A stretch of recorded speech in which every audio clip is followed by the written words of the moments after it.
Hello friends, આજે હું બનાવવા જઈ રહી છું એગ કરી. એના માટે 2 ટેબલસ્પૂન મેં ઘી લીધું છે.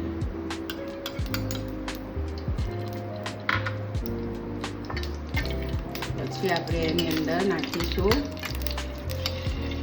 Tomato puree. હવે આપણું ટામેટાની પ્યુરી તૈયાર થઈ ગઈ છે.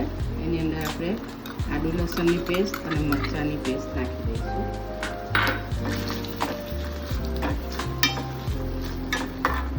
એ સતરાઈ જાય એટલે આપણે એની અંદર નાખીશું કરી પત્તાના પાન.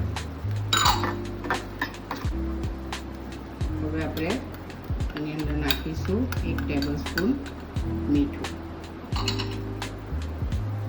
લાલ મરચું, ધાણા પાવડર અને હળદી પાવડર. હવે આપણે નાખીશું કટ કરેલા ઈંડા.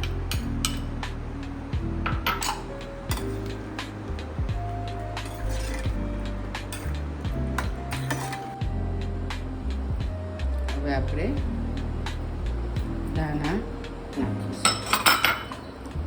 હવે એને આપણે સર્વિંગ ડીશમાં કાઢી દઈશું.